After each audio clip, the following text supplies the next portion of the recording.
Olá pessoal, bem-vindos a mais um vídeo para o YouTube do Unisal. Processo civil, estamos dando continuidade ao estudo da apelação. Eu espero que estejam todos bem, estou com muitas saudades, mas em breve, se Deus quiser, estaremos todos juntos novamente.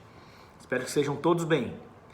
Então vamos lá, na nossa última aula, nos nossos últimos 2 vídeos, nós vimos o recurso, ou iniciamos o estudo do recurso da apelação. E vimos que esse recurso é o recurso mais utilizado na legislação brasileira, emprestou a mesma estrutura de revisão de mérito para outras áreas, como acontece no direito do trabalho, com outros nomes, mas a finalidade da apelação é devolver ao Poder Judiciário a apreciação por completo de todo o processo, de todas as questões do processo, mesmo que não constem, que não venham a constar da sentença. No nosso primeiro encontro sobre apelação, nós falamos de algumas questões importantes. Primeiro, falamos da apelação com relação a um canal de condução para as decisões interlocutórias não preclusas. Vimos que a apelação é o recurso cabível da sentença, mas que, com o fim do agravo retido, vai trazer consigo, quando for o caso e se for o caso, aquelas decisões interlocutórias que não puderam ser agravadas por instrumento. Esse foi o primeiro tópico que nós vimos. Depois nós vimos a questão das sentenças de indeferimento de plano da inicial, rejeição de plano da inicial. E vimos que nestes casos excepcionais, artigos 331, 485 do CPC, parágrafos do 485 CPC, vimos que excepcionalmente nessas circunstâncias a apelação ganha um efeito chamado efeito regressivo. Isso quer dizer que, vimos lá no último vídeo, o juiz, recebendo a apelação do autor nessas circunstâncias, poderá se retratar da sua decisão. E já vimos, inclusive, em que circunstâncias isso poderá se dar. Muito bem, meus amigos, agora, seguindo com o nosso conteúdo, nós vamos analisar aqui quais são, neste vídeo, e se não der nesse vídeo no próximo, quais são os efeitos da apelação. Eu tenho certeza que todos esses que nós vamos dizer aqui, estudando agora especificamente no caso da apelação, vocês vão se lembrar porque nós já vimos lá na Teoria Geral dos Recursos todos esses efeitos, ok? Depois eu vou passar uma forma da gente guardar esses efeitos todos para a gente não se esquecer, ok? Mas vamos lá. Como eu disse a vocês no nosso primeiro encontro, a apelação é sem dúvida o recurso mais completo que nós temos no ordenamento jurídico brasileiro. Por que o mais completo? Porque ele vai trazer consigo grandes possibilidades. Vai trazer para nós a chance de debater qualquer matéria que tenha envolvido o interesse das partes durante o processo, mesmo que não estejam na decisão, mesmo que porventura tenha faltado, tenha ficado aquém da decisão, né, fora da decisão. Exatamente, uma sentença incompleta vai poder ser complementada pelo tribunal. Então a apelação é sem dúvida um recurso importantíssimo, mais utilizado, mais antigo e sem dúvida o mais importante para nós estudarmos. Então, nesse vídeo vamos estudar os efeitos da apelação. Bom, nós já vimos quando estudamos efeitos dos recursos lá em Teoria Geral dos Recursos, que a apelação é o único recurso que tem como regra, repito, como regra, efeito suspensivo. O que é isso? O que isso quer dizer, pessoal? Que, uma vez que haja a prolatação de uma sentença, enquanto o prazo para a apelação não estiver correndo, aquela decisão vai ficar esperando o recurso de apelação. Por quê? A apelação, uma vez interposta e recebida no tribunal para julgamento, suspende a eficácia da sentença, não deixa que os efeitos da sentença entrem em vigor. Como assim? Se é uma sentença condenatória, a condenação fica sustada, fica suspensa enquanto a apelação não for apreciada pelo tribunal. Se for uma sentença constitutiva, a constituição do direito ficará parada, suspensa, enquanto não avaliada a apelação pelo tribunal. Se for uma sentença declaratória, a declaração do direito, como regra, vai ficar suspensa enquanto a apelação não for julgada pelo tribunal. Leve o tempo que levar. A regra é que a apelação terá efeito suspensivo. Nós já sabemos o que é efeito suspensivo, é exatamente sustar a eficácia da decisão recorrida. O único recurso que tem essa possibilidade de sustar a eficácia, o entrar em vigência do teor da decisão, é a apelação. Só ela tem esse efeito como regra. E essa é a regra da apelação. Sempre que estivermos movimentando, manuseando um recurso de apelação, devemos lembrar que essa é a regra. Mas, como sabemos, para as regras existem exceções. E o artigo 1012 estabelece exatamente exceções ao efeito suspensivo da apelação. Por que exceções? Porque serão circunstâncias em que a apelação não terá efeito suspensivo. São circunstâncias em que, mesmo sendo interposta a apelação, a decisão recorrida vai produzir seus efeitos imediatamente. E todas as circunstâncias têm uma razão de ser. Há um motivo para que elas, de fato, passem a valer de imediato. Ok? A nossa missão é exatamente agora tentar avaliar quais são esses requisitos, quais são essas circunstâncias do artigo 1012 do Código de Processo Civil. Ok? Nós vamos falar em ordem, talvez, de relevância para nós, ok? Mas vamos falar de todos. Bom, um dos casos em que a apelação não tem efeito suspensivo, ou seja, passa a valer a sentença de imediato, mesmo que haja uma apelação interposta, se dá nos casos de condenação de alimentos.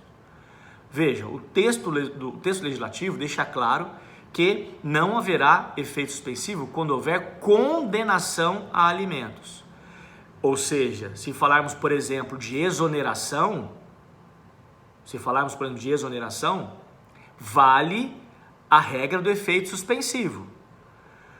Por que vocês acham que o legislador retiraria o efeito suspensivo da apelação no caso de condenação ao pagamento de alimentos? Ora, pessoal, porque quem está recebendo alimentos os recebe em caráter de subsistência.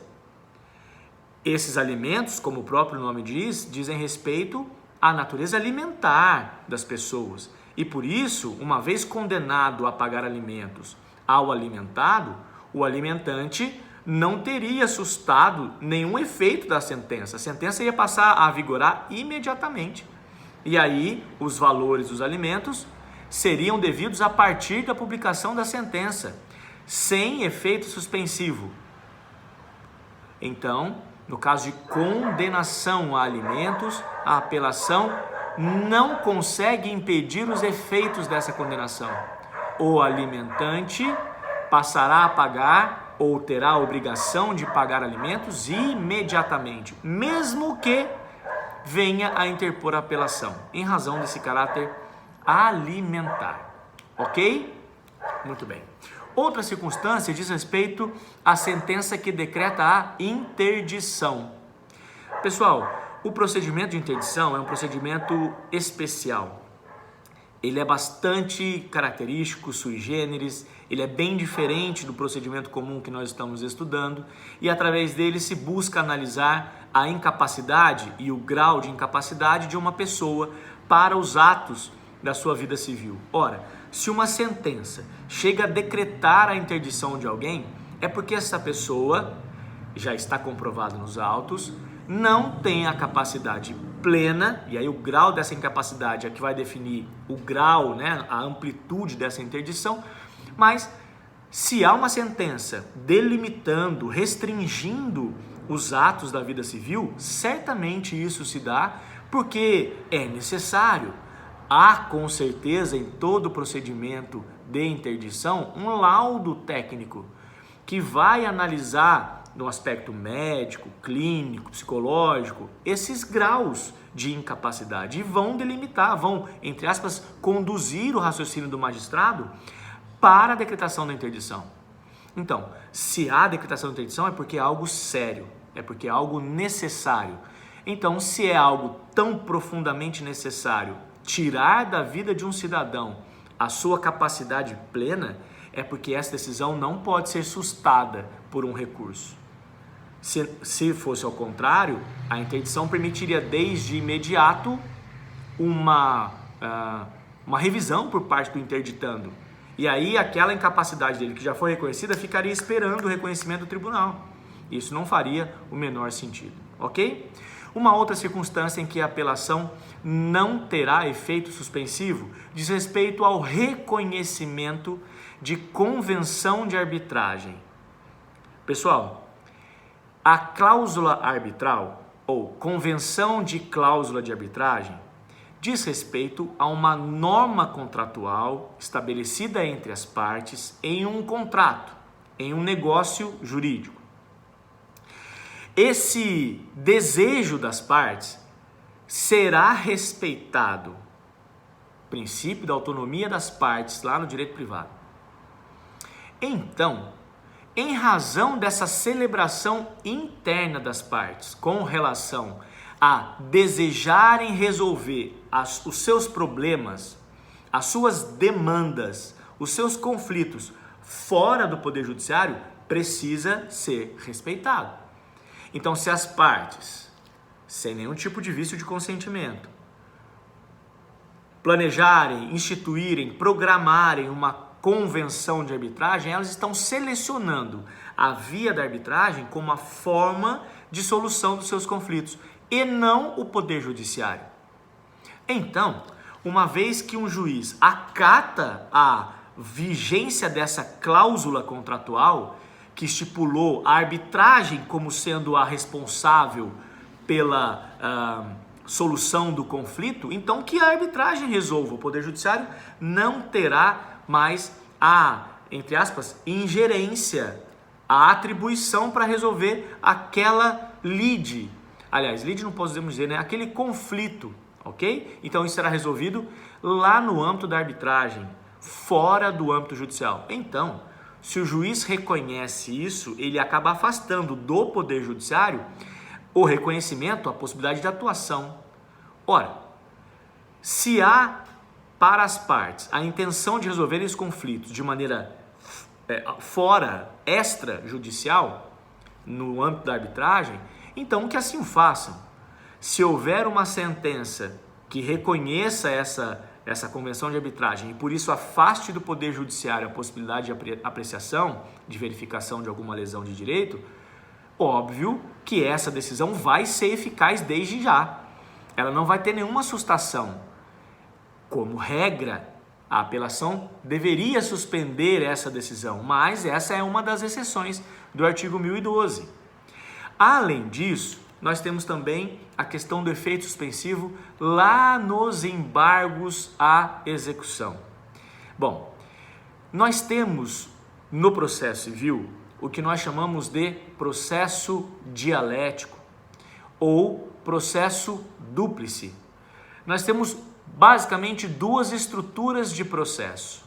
Um processo comum ordinário, que se inicia com a petição inicial e caminha até o cumprimento da sentença, a satisfação do direito, mas nós também temos uma via meramente executória, só de satisfação, sem discussão, em regra, do mérito. Por exemplo, se você quiser executar um cheque, se você quiser executar uma nota promissória, se você quiser executar um título, um contrato, você pode usar uma via autônoma do processo, através da qual você não vai mais discutir direitos, conteúdos meritórios. Você vai só discutir o pagamento. Paga ou não paga? Essa é a discussão de um processo de satisfação propriamente dito. Dentro dessa estrutura, Como não há a intenção de discutir o mérito da dívida, mas só o pagamento da dívida, se pagou, se não pagou, quanto deve, quanto não deve, mas não o valor, não entre aspas, o direito ao valor, mas só o valor. Nessas circunstâncias, a resposta, a manifestação do executado, do devedor, do réu, é chamada de embargos. Então, no procedimento comum nós chamamos de contestação, resposta ou contestação. Na execução nós chamamos essa manifestação do réu, do devedor, de embargos. Eles são processados de uma maneira especial. Eu não vou entrar em detalhes porque essa é uma matéria do próximo semestre. Mas eles são processados de uma maneira especial. Eles funcionam quase como uma ação autônoma. Basicamente uma petição inicial inicia um outro processamento. Ora, se há uma decisão que rejeita esses embargos, ou seja, diz, não, devedor, você deve sim, você não tem razão em tentar reduzir o valor, impugnar o valor cobrado, você deve e tem que pagar. Bom, se isso acontece, caso esse devedor recorra, não seria justo dar efeito suspensivo. Porque se houvesse efeito suspensivo, o devedor ia ficar enrolando esse processo através de recurso um bom tempo.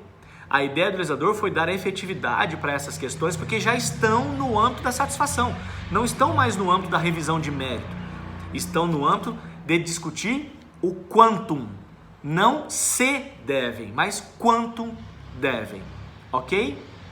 Tudo bem?